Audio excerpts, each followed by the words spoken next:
Hey guys, what's going on? It's me, Jay. Sad news to report. Today is the passing of DMX at the age of 50.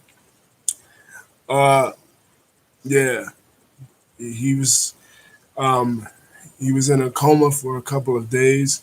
He was really struggling, and his life is another example of what I always say and I always talk about how we treat celebrities like sideshow acts and we mock them and we make fun of them when they have their struggles, not really realizing that just because they're famous celebrities and they make this music, that they don't also have problems and issues.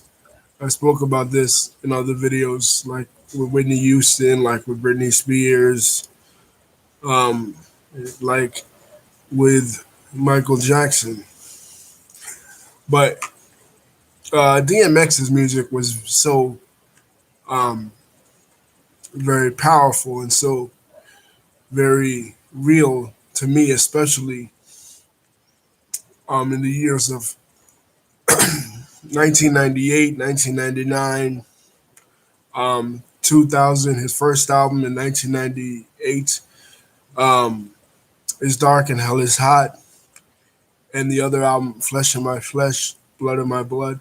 But in his music, he would often have these conversations, but like songs that were like conversations between himself and God or himself and the devil. And his whole life really represented this dichotomy between his evil, his his negative impulses, like the negative impulses that we all have, and his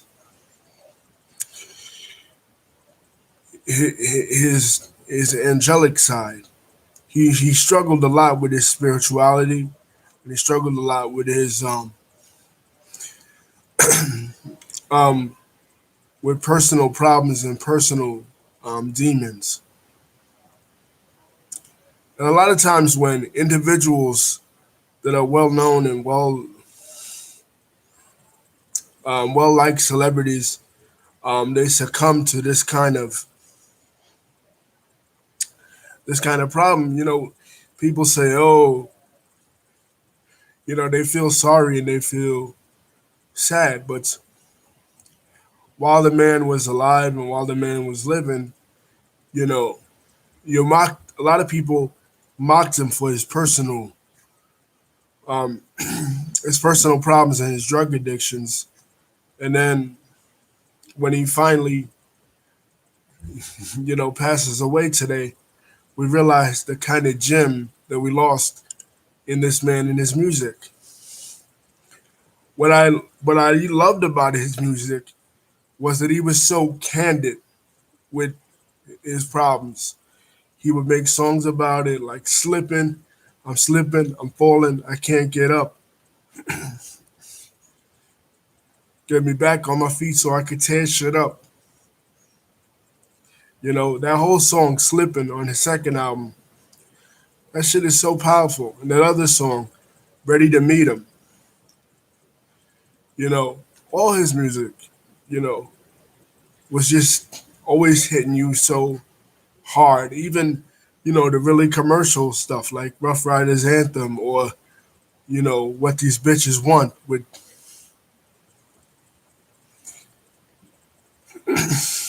Lisa saying he got help for his problems in 2019.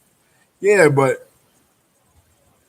what you don't realize, Lisa, is that these problems and these addictions, you know what I mean?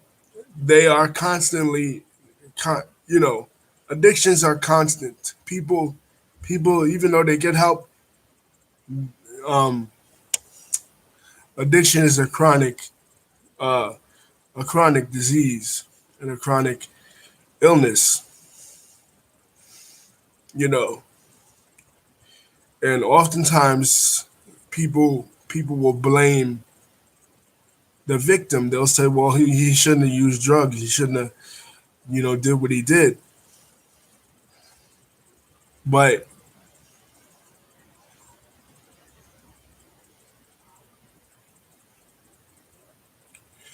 people say, at least they're saying that she knows that, but people say that he never got help.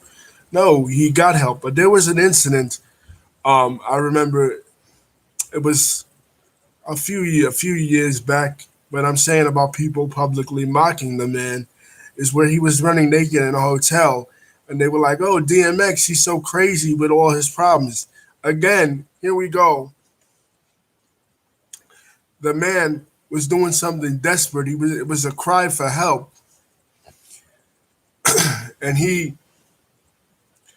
and all people had was scorn and ridicule for the man, just like they had for Whitney Houston and Carrie Fisher and and China and other celebrities that is publicly known that they struggle with drug addiction, and Lindsay Lohan and people like this.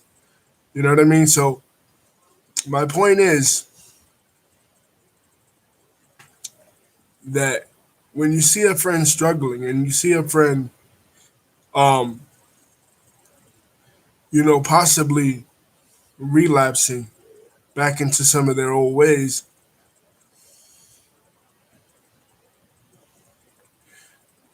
don't mock them or don't make fun of them, and then act like you know you had sympathy for them or that you cared about them when you didn't really care about them when you were alive. All you had was scorn and ridicule. And you said, well, he was a grown man. He made his own choices in life. He made his own bed, and now he has to lie with it. That's very true. But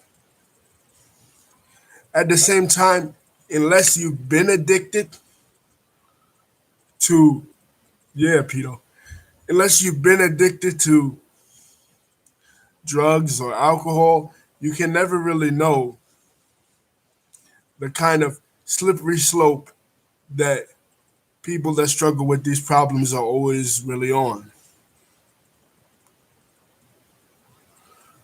And the immense pressure that they're always really on.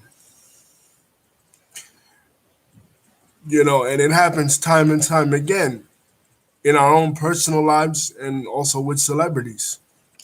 Is that people will say, "Oh well,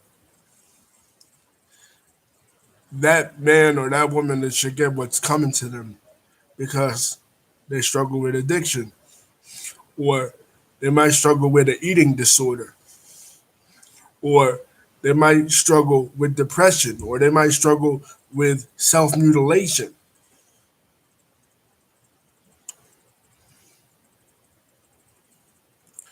You know what I mean? And when they come,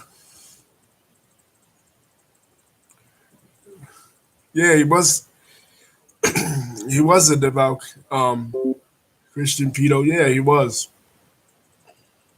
Uh,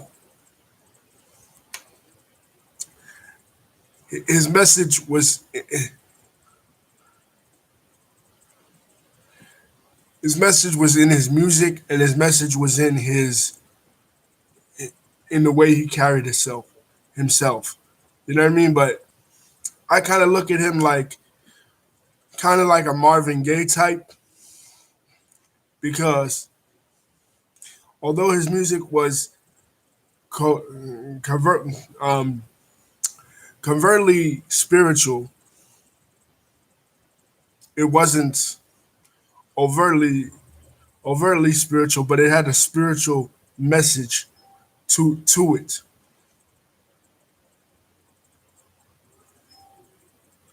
Yeah, it was, Lisa. It was a conversation between himself and God, and himself and the devil. Because again, he was he was battling his demons publicly in his music, both literally and figuratively. And that kind of reminded me of other musical icons that were kind of like that in a similar vein like that,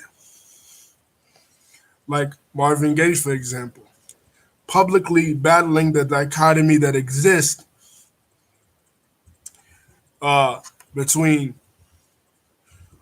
people, the two sides, the split sides, evil nature and the good nature.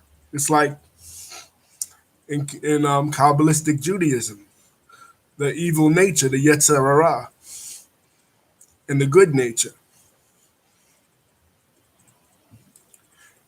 Most forms of spirituality believe that this exists, but I also believe that because he was a celebrity and because he was very public with his addiction, he also um, invited the scorn of many people in society. Much like I compare him to a figure that's it's sort of like a Jake the Snake Roberts um, type of type of individual. When you hear that he backslid back into his addictions, you say, well, that was typical of him. You know what I mean? Because that's who he was. He battled with crack cocaine and he battled um with drugs. But so what? You know what I mean? The point is to love your fellow man and reach out to your fellow man when they're in a time of need. And what Lisa said about the movie with Aaliyah, uh, that was very powerful too because Aaliyah, you know, she was kind of like a sister to him. You could see that bond. He was he was ready to fight Drake just for the sake of Aaliyah. You know what I mean? But even in the commercial songs, even in the old school commercial songs like Rough Riders Anthem, um, he went hard with his lyrics. But the songs that I always loved from DMX was the deeply spiritual songs. Like I said, like Slippin', like Ready to Meet 'em, you know, those kind of songs. Um, and the biblical imagery that was present in a lot of his stuff. Flesh of my flesh, blood of my blood. And then there was X, you know. But Lisa's absolutely right. Um, that people always right. I forgot about that, Lisa. Yeah, he was in the beginning of the "Missing You" song that was dedicated to Aaliyah. Um, yeah, because he loved Aaliyah more than anything. Yeah, I also kind of love the bond between uh, him and dogs. I was never a fan of dogs myself. I'm more of a cat person. But I think uh, people that are animal lovers,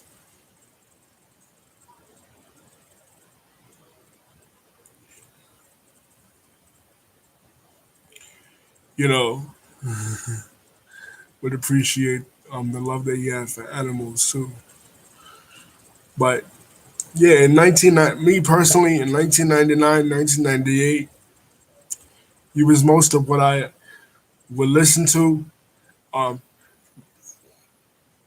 my friend Sean put me on to him back in the day, and his shit just really went hard. Like I said this in my '90s video, him and a bunch of other rappers that came out in 1998 kind of brought back hardcore hip hop because for a while, uh, people were afraid to get hardcore after Biggie and Tupac died. So uh, 1998 was the resurrection of that. I think Pito, the movie that Lisa's talking about is Romeo Must Die, but he also made a lot of other movies too.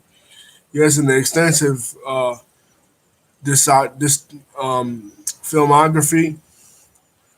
And he did a lot of cameos in too. A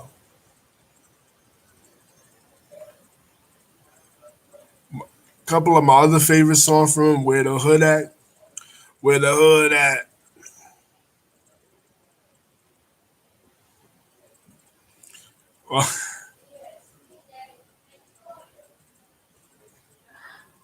Where the Hood At. But yeah, rest in peace, DMX. His music will always be remembered and missed. All right, peace, guys.